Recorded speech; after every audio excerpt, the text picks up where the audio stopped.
In 2014, a University of Virginia study where participants, when left alone with their thoughts, preferred giving themselves a mild electrical shock over simply sitting in silence. Can you imagine, rather than being alone with one's thoughts in silence, some people would rather electrically shock themselves? To me, is a form of hell, if that is one's lived experience.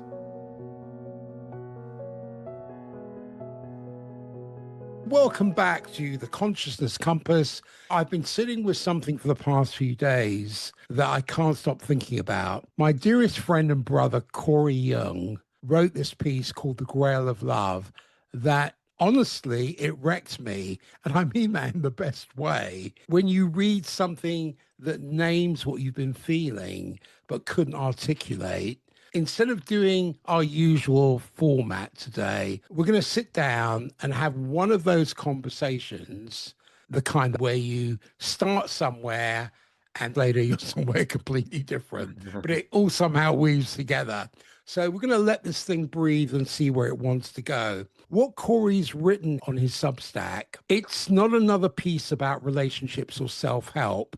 It's a diagnosis of why our world is breaking, the meta crisis, the ecological collapse, the psychic fragmentation we're all feeling. He's saying it all traces back to one thing.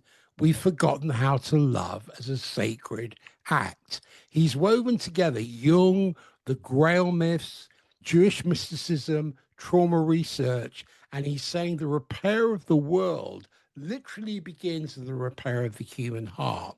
Not metaphorically, literally. Corey, what made you write this? Because I know you, and I know this comes from somewhere very deep. What was the wound or the whisper that said this needed to exist in the world right now?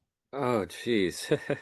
Where do I start? I don't know if I've ever shared this with you, Peter. I've mentioned this at times with others. So I'm adopted. And the reason I'm adopted because my biological mother, when I was 6 months old, she was going through some difficulty and she tragically killed herself.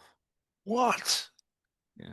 6 months after I was born. And I didn't find this out until a number of years ago. I've always known I was adopted. When I was a child and I found out my adoptive parents, their explanation to me was vague. And I was maybe around 5 at the time. At that age, I didn't quite understand. However, they were going to relay the information. As far as death, I think it was something very generic, like they had passed due to old age or a car accident or something. As a 5-year-old, I just took it at face value at the time and I just let it rest. But a few years back, prior to me turning 50, I just had something visceral that I needed to know more. So I did some investigating, and Ancestry.com was one of those, and got a lot of information. And then I was able to get the county records as far as the medical examiner of my mother. When I got the document, it's one page, it's 8 by 11 or so. I think it's broken into thirds, and it said by way of suffocation as far as her passing. And so I was really upset thinking that she had been a victim of a crime. Then I was thinking, has justice been served? The last third of it said self-inflicted. So it was like this roller coaster of emotions within seconds. First thinking that she had been murdered, lastly finding out she committed suicide. Going back a bit, my 20-year service as a police officer, a lot of violence and responding to around 60,000 radio calls of service. And I remember people asking why. Why do these things occur? Why was this person murdered, for instance? So I've been looking at why for quite some time. And I always say the keystone piece to the absence of peace in a lot of cases, unfortunately, is yes, due to an absence of love, of attunement, of care, of presence, of wholeness. And seeing what the modern world, especially in the West and US today, is experiencing. There's this division, there's not union, there's chaos. This is opposite of love. That's what brought me to this piece. I did not know. Thank you for sharing. Yeah. You start this piece with this line. It stopped me cold. And the line was, the meta crisis is not an external event that has befallen us. It is the outer reflection of our inner disintegration. Then you go even deeper. You bring in Lloyd deMause and his idea that every war, every tyranny, every cruelty we see in the world traces back to the absence of love in childhood, and the unloved child becomes the unloving culture. But here's what I keep circling back to. You don't leave it abstract, you bring it into the body. You talk about nervous systems whispering, you may rest here, and about how we know when silence feels safe, and about rupture and repair as somatic events, not just psychological concepts. Help us understand if the meta crisis is this fever dream of the unintegrated self. How do we work with the body to reintegrate and practically not just do therapy or be mindful, but what does the practice of embodied love look like when we're carrying generations of trauma in our tissues? I would say in the US in particular, this might seem like a bit of a segue, but I feel it is related. What I've seen quite often in the US is there's a number of people who are very attentive to their domestic pets and their dogs in particular. In some cases, they even treat them like little children and dress them up and really love on them, right? I have a sense that in many ways, many of those people and the rest of us aren't doing those things for ourselves and within our relationships as far as our significant others. And in some cases, people might have an idea that I'm doing all this stuff for this other person rather than tending to our own garden of the relationship and of the shared love where two become three, the alchemy that gives a little bit of an answer. So, how can we tend to that child, our unconscious consciousness, where we had experienced something early in our life, the formative years, early development, as far as what was missing, some unmet need? This is part of the self-parenting process. I would say it involves compassion, and not just for oneself, but for your caretakers that perhaps weren't available because they were too preoccupied and consumed with their own lacks. There's the term breaking the cycle, for instance. The cycle, in many cases, remains more of the same. In many cases, the cycles are not broken. And as Nietzsche said, time is a flat circle. And then history has a tendency to repeat itself. And the news is a bit of an oxymoron because really much of it isn't new. It's much of the same timeless universal behavior over and over again. The main differentiators as far as the news and history is scale and technology. But a lot of it is fear, it's hate, it's anger. There's a vacuum with love being removed. What gets filled in its place, often at times, unfortunately, a monster. We all know the law that nature abhors a vacuum, it will fill it with something else. And often it's not really ideal in most Mm. cases. Something else I want to pull on is you keep coming back to this idea of self-parenting, which you mentioned. And I would suggest people hear that term and may think it's just about being nice to yourself or treating yourself well. But I see you're talking about something more fundamental. Can you help us understand what self-parenting looks like at the somatic level? Because if we're trying to repattern nervous system wiring that was laid down before we had language, before we had conscious memory, how do we do that? How do we give ourselves the safety we never received? I would say pay attention, have awareness, and listen to the body. I've heard it in traditional Chinese medicine. I've heard it from the Cherokee. But the saying goes something like this is that if you don't listen to the whispers of your body, eventually you'll hear its screams.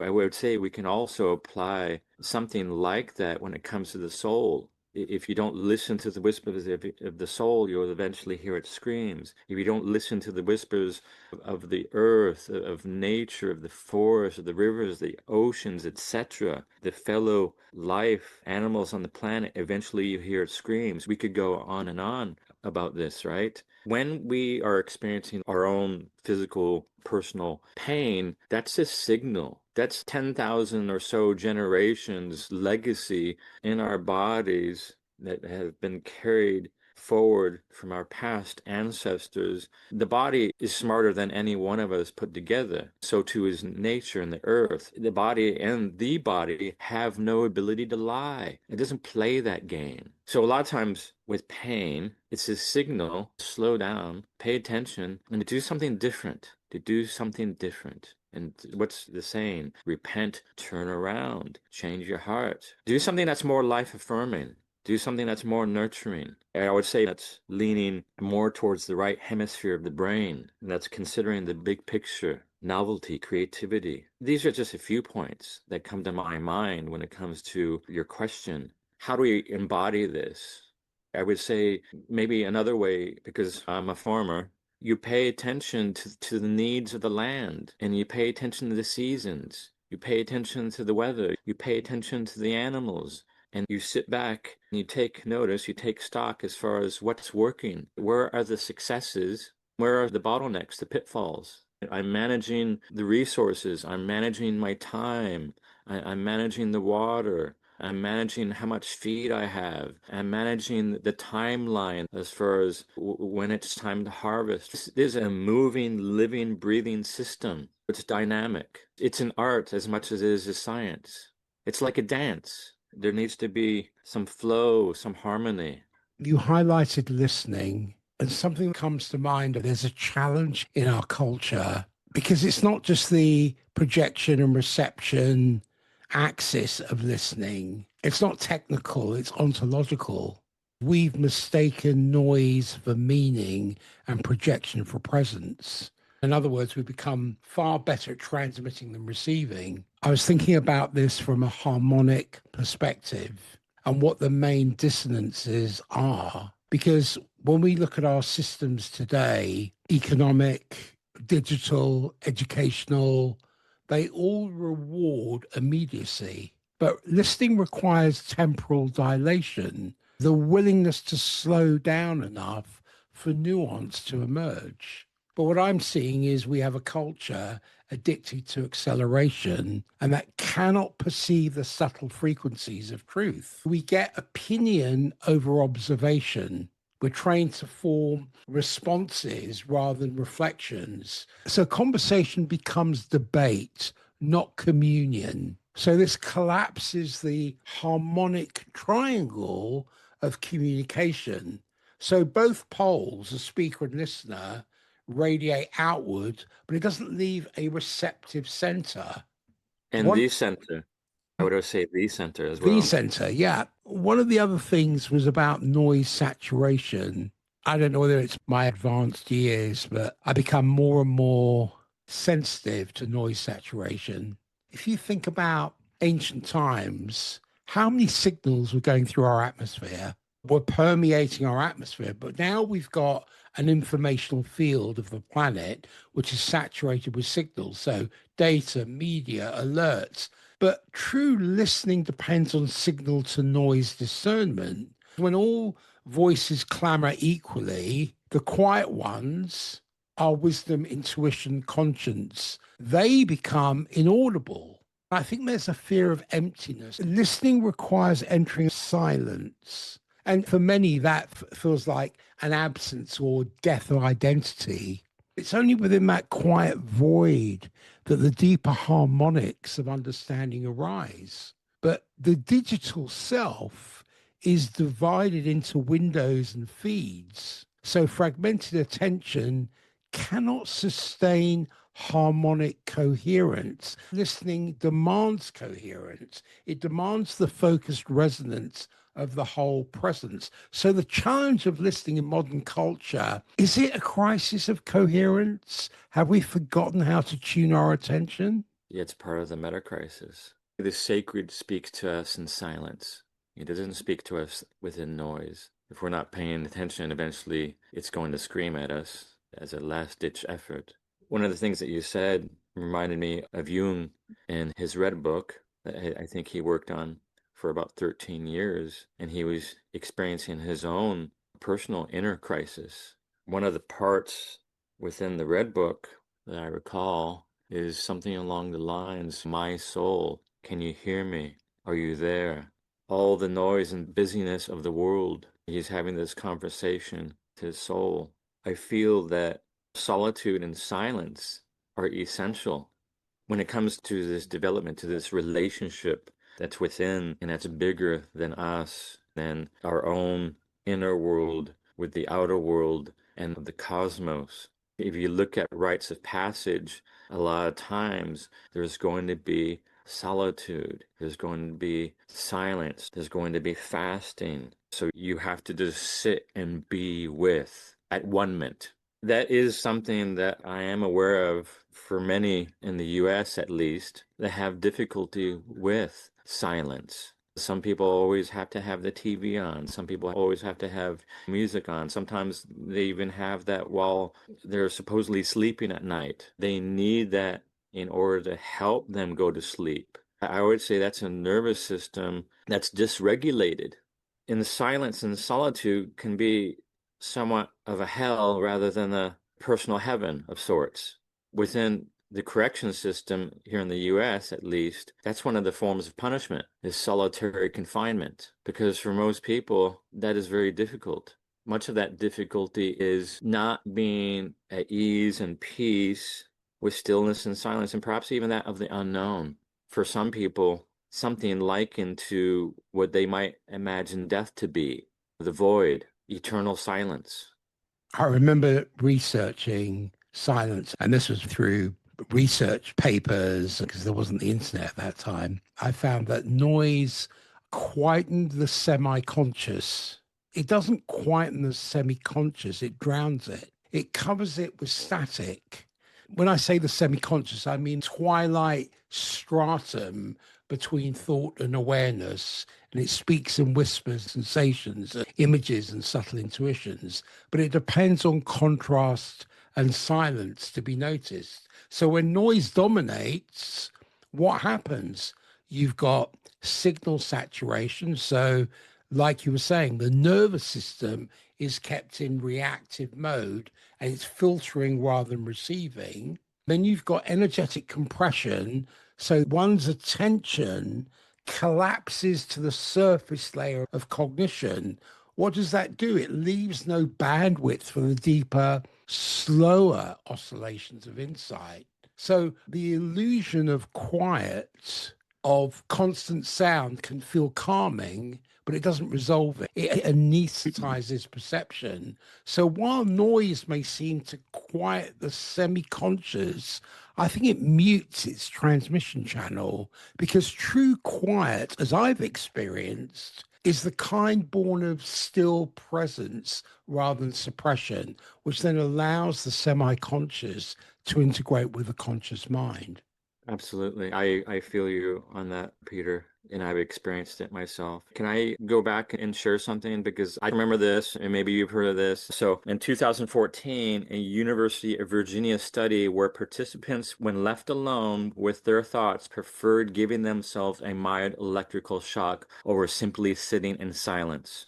Can you imagine, rather than being alone with one's thoughts in silence, some people would rather electrically shock themselves? That to me is a form of hell, if that is one's lived experience.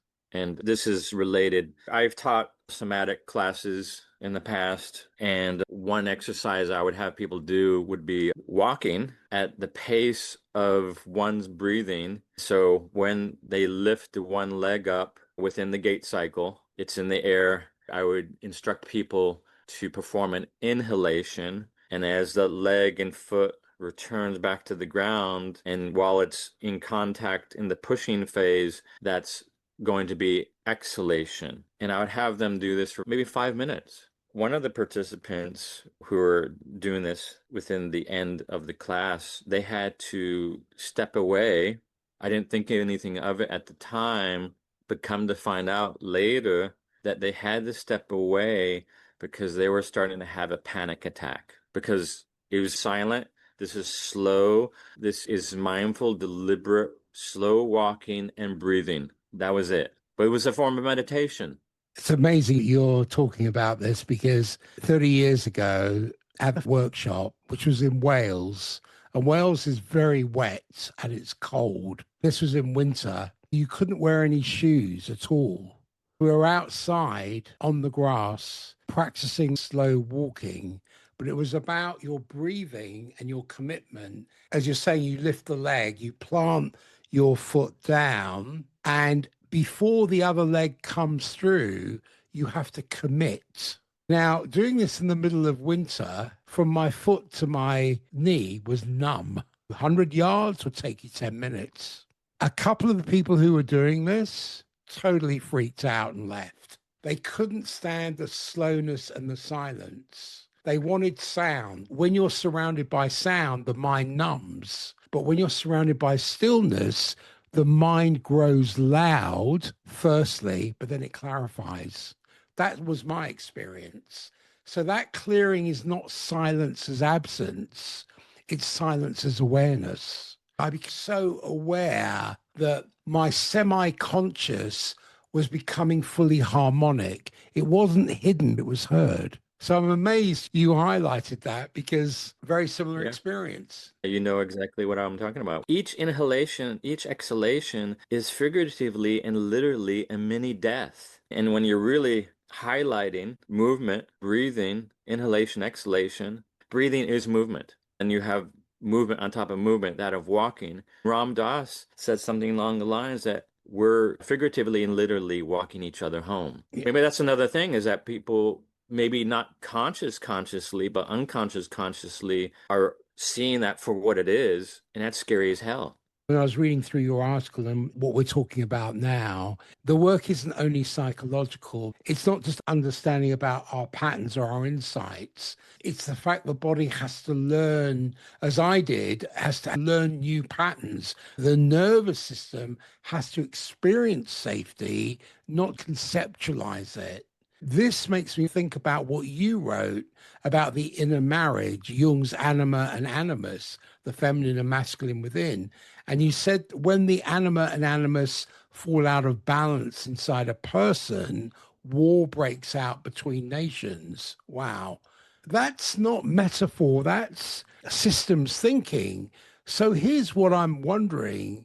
Is the inner marriage work the same work as the somatic integration work? Do you think they're different languages for the same processes? When we're learning to hold both strength and softness or action and receptivity in our bodies, would you say that's the same thing as integrating the masculine and feminine archetypes? We can look at it in a similar fashion. Masculine, feminine, anima, animus. We have yin, we have yang, we have sun, we have moon. We look at the nervous system, we look at the body, we can look at the parasympathetic nervous system that's going to be more regenerative. The sympathetic nervous system is going to be more expending of energy. So when we're looking at the autonomic nervous system, the term fight, flight, or freeze, that's an example of the sympathetic branch. The opposite of the fight, flight, and freeze is the feed, breed, rest, and digest. That would be the parasympathetic, or more of the feminine. That would be more of the yin. That would be more of the mothering, the nurturing, for instance.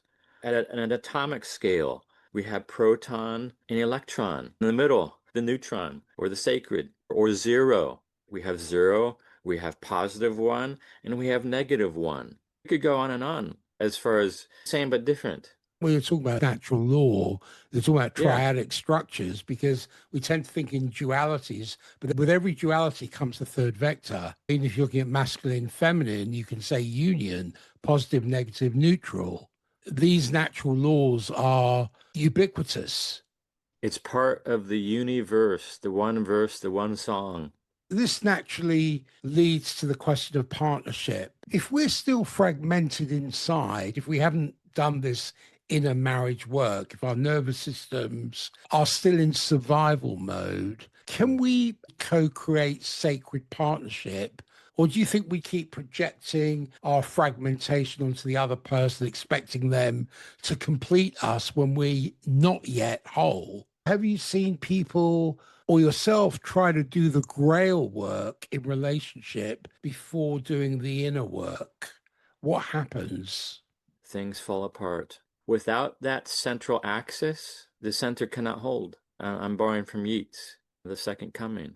And not to say that it has to be perfect, that the work is ever completed and final, and that's it. No, you can't stand in the same river twice. So this is a constant practice from our first inhalation to our last exhalation, and doing the best that we can, and knowing that we're going to fall short, having humility, having grace and compassion as well. There was another piece in your Substack post. You wrote, when two choose a love beyond convenience, a third light appears between them, a consciousness larger than either. That third is the grail. So when I read that, something clicked because this isn't only poetry. This is describing something real. Rupert Sheldrake talks about morphic fields and systems theory and talks about emergent properties. Even quantum physics points to this. But that relationship creates something that neither individual possesses alone. I feel what you're saying is that third living presence that emerges between two devoted souls, that's the grail. It's not a cup in a legend. It's an actual field phenomenon that gets generated when two people commit to the sacred work. It's It's alchemy, alchemy. Peter. I felt it. I think we've all felt it when we're around couples who've done the work. There's a coherence, there's an electromagnetic signature in the room. And we've said it's alchemy. It's medicine. It's medicine. It's beauty. It's art. It's mythic. It's embodied myth. It's good beauty and truth. It's very apparent. I was privileged to attend a wedding of a couple that I feel are what we're talking about here and now, who embody that. They share that union, and they've created not just figuratively, but literally a child together. They both met as master's students while studying at the California Institute of Integrative Studies. They're both educated within depth psychology, eco psychology, and I would say also to witness and be a part of, because there's such a void, a lack, a wasteland throughout many of us. Something you wrote when I first read it, I thought that seems quite paradoxical at first because you said that rupture and repair, those painful cycles of disconnection and reconnection, actually feed the flame of this third presence, that every silence, every rupture, every reconciliation strengthens it, which goes against everything the culture teaches. We think conflict weakens relationship and that the goal is to avoid rupture altogether. But I sense what you're saying is something quite different, is that what's happening materially in those rupture and repair moments. Because if the grail is a field phenomenon, it seems like it would be the most vulnerable when two people are disconnected, but you're saying it gets stronger. How does that work? Does the field need the stress, the tension, the temporary breakdown to reorganize at a higher level of complexity, like how muscles need to tear down in the gym to rebuild stronger? It reminds me of tensegrity. We need equal and opposite tension. If you look at the spokes of a bicycle wheel, the wires of a suspension bridge, for instance, or spider web, we have a few visual examples. Those are examples of mechanical tensegrity. But imagine that model applied to mental, emotional, spiritual tensegrity. I'd imagine when there's a lot of conflict, it also really highlights. Imagine a darkened room. When you light one candle, it's a very stark contrast, isn't there? So light and dark, pain and healing. You see these contrasts. When someone is sick, for instance, the contrast of that is healthy. When they're really healthy, generally speaking, they can notice when they're not so healthy, when something's wrong, when something's amiss. These opposites, the contrast, highlight each other. They create these borders of differentiation as far as our ability to differentiate one from the other. And I imagine the cosmos and the sacred, they structure it this way for us to be able to learn. This is the grand classroom, especially in your early life, the elementary school levels. Imagine that much of the learning is by way of contrast, especially pre-language. They're just learning how to stand and walk. They're starting to experience gravity and physics. Developmental wise, to stand and walk, they start to experience, embody, like, oh, if I'm positioned this way, if I'm leaned this way, then I'm going to experience the forces of gravity, and I'm not going to be able to upright myself and move the way I'd like to, the way I'm seeing my parents and my older siblings. So if this plus this equals this, and I want this, then I need to do X, Y, and Z instead. C.S. Lewis comes to my mind. Pain is God's megaphone to awaken a deaf world. I'm paraphrasing.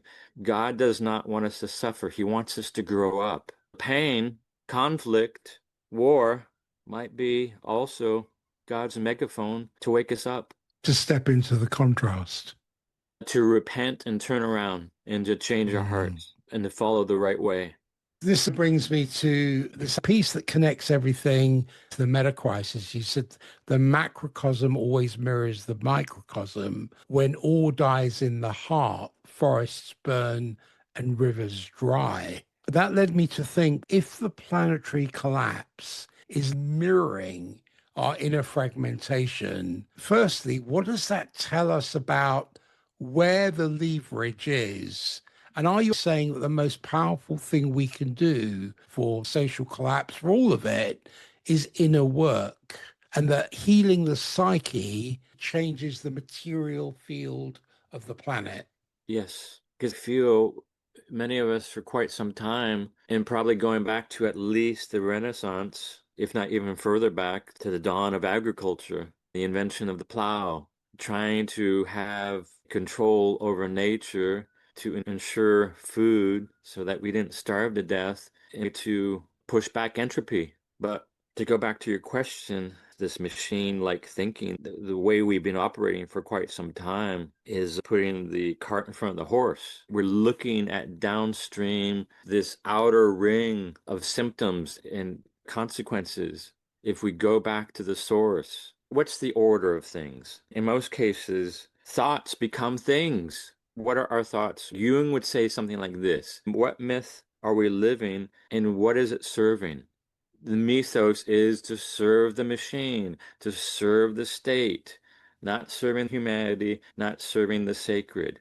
It's Mm. more disintegration than it is integration. Once again, things fall apart. The center cannot hold. So the body has no ability to lie. So to nature, to the environment, to our fellow relatives and life on the planet. It's not by accident that you have, on average, 200 species a day going extinct, if I recall correctly, as far as the last known count. I think it was Earth Day in the US newspaper comic strips. It was the comic character Pogo.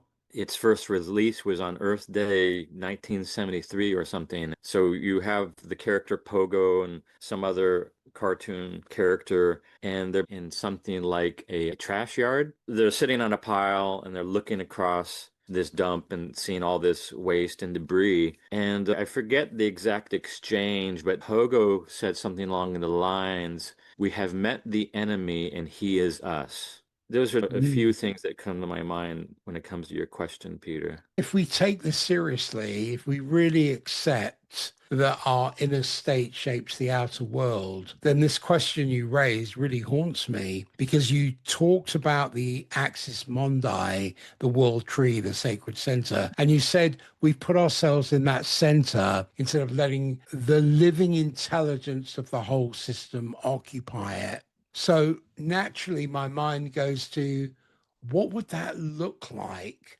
to reorganize around a different center, not in theory, but practically in how we structure our days, our relationships, our systems? How can we materially reorient towards the axis mundi instead of the axis of human desire? What would it look like to reorganize around a different center?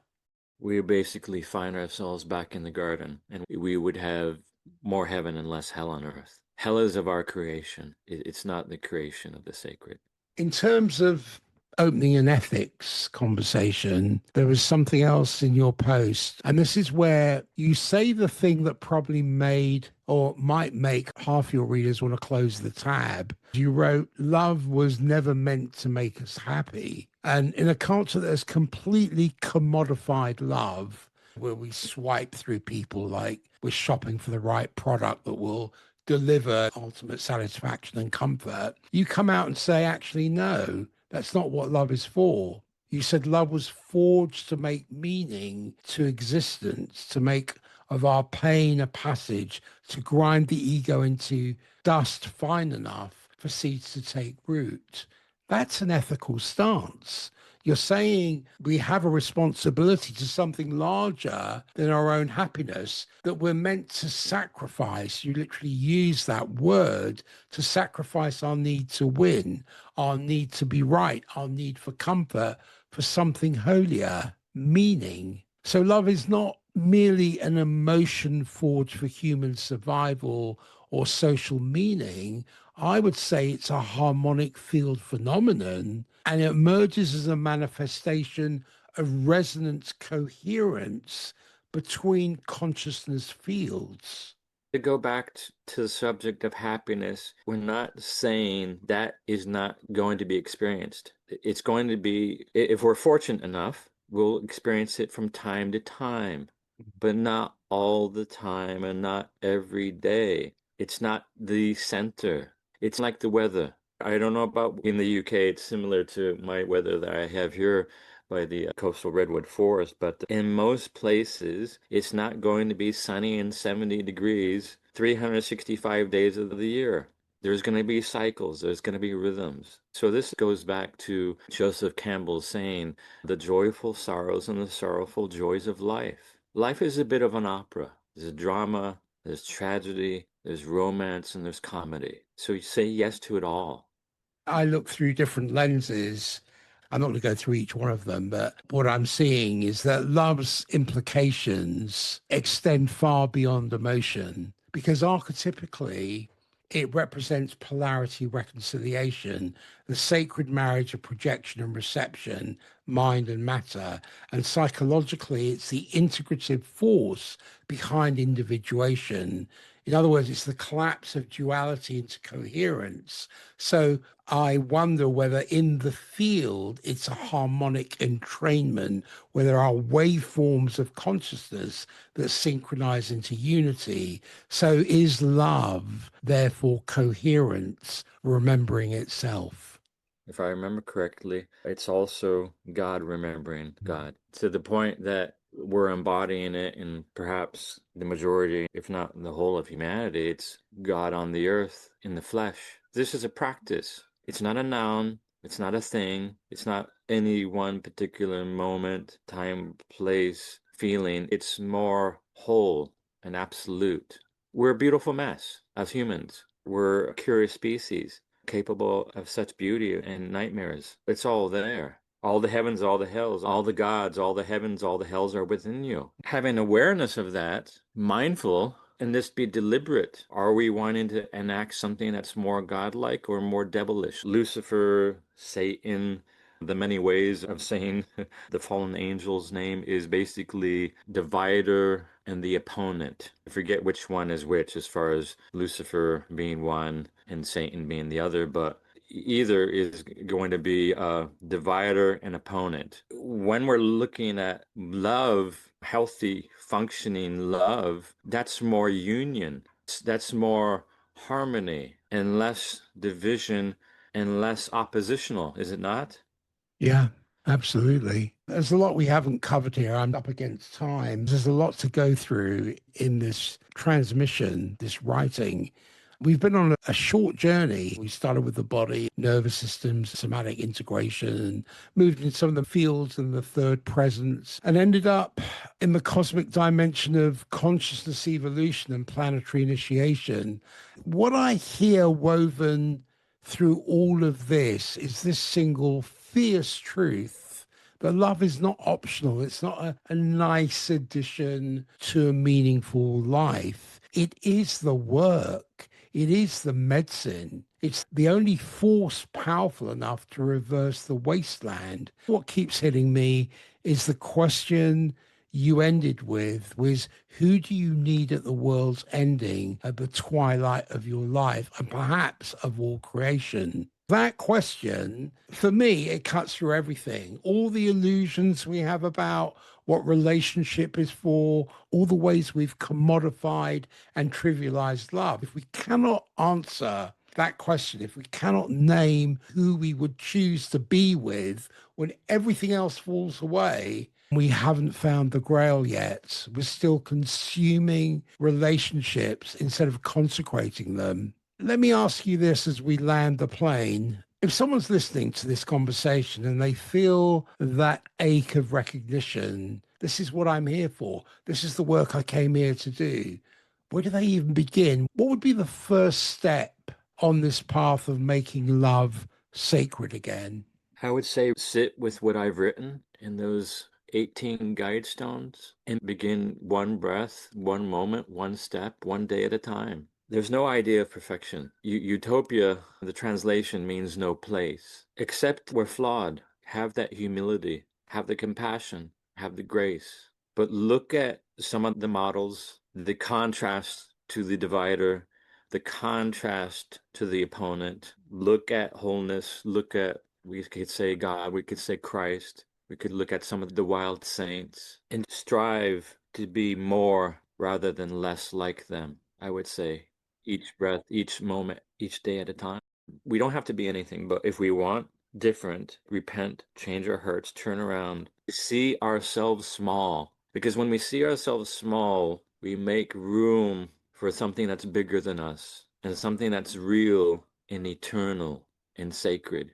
To be attuned and at one with that once again. So returning back to the center and not the false center. With that, hopefully the continuity, and rather than the center not holding and things falling apart and chaos loosed upon the world, then things come back together again. So religion, for instance, from the Latin religio, means to reconnect, to rebind, to make whole. It goes back to the Hebrew, tikkun olam. Yeah, the repair of the world, the repair of the microcosm, the repair of the macrocosm. This is like a Russian doll. These are some things that come to my mind as far as what's the way? How do we go about this? The modern world, in many cases, is anti this.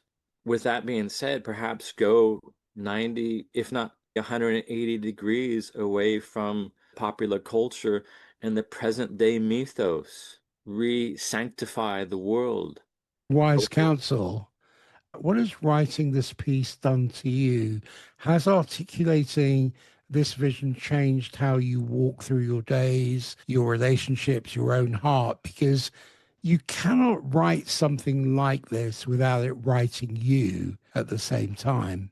It breaks me open to where I can be made whole again. And knowing that I'm flawed and that I'll never get there, but being on the path and being on the journey and surrendering, accepting, and trying to walk in the footsteps, the path of those before us who were on this way, who had repented and changed their hearts. So I'm trying to walk more in that world rather than the everyday, the dominant culture. I feel that it's leading us. We're already in a bit of ruin, but perhaps it will lead us even to more ruin. What comes to my mind, for me at least, and maybe some others see this as well, Some ways, it's a learning how to die before we die, dying of the old. Learning to live whilst you live. Yes, it's more of a psychic death. And then you're rebirthing, you're making new again. What we're seeing out in the public and much of the news nowadays, there's a lot of conflict. There's competition where many of us are trying to overpower. In some cases, people are wishing death upon the opponent. And some of these people are misguided, thinking that it's going to be better. That's not how this healthy and real beneficial change takes place. The only way is by making new again through a rebirth. It's not by way of destruction, it's by way of wholeness and being a vessel, a conduit for making new again. It's a death and a resurrection. I'm not the only one who said this. We have short-term memory as a species. This has been said in many different ways by many others before me. Corey, what you've given us is a map and a mirror. The Grail of Love shows us where we are in the wasteland, in the fragmentation, in the meta crisis, but it also shows us the way home. Now, it doesn't promise it will be easy. In fact, it promises it will break us open. And that breaking open is exactly what we came here for. I'm going to put a link to Corey's full piece in the show notes. I would invite you to read it slowly, let it work in and on you, print it out, share it with your partner, ask yourselves the Grail questions. And if you feel called, let it change how you love. Because as Corey wrote so beautifully, the Grail is not a myth from the past, it's a living presence that appears wherever two souls choose purpose over comfort, meaning over happiness, and devotion over distraction. Here's the thing that gives me hope. Every couple doing this work becomes a generator of coherence, a node in the planetary nervous system that's choosing integration over fragmentation, love over fear, presence over consumption. The world is listening, the earth is waiting, and the Grail is waking in you. Corey, thank you for the courage to write this and for the depth you bring to everything you touch. Also, I want to thank you for being the kind of brother who makes me think harder and feel deeper. Likewise, and thank you very much, Peter.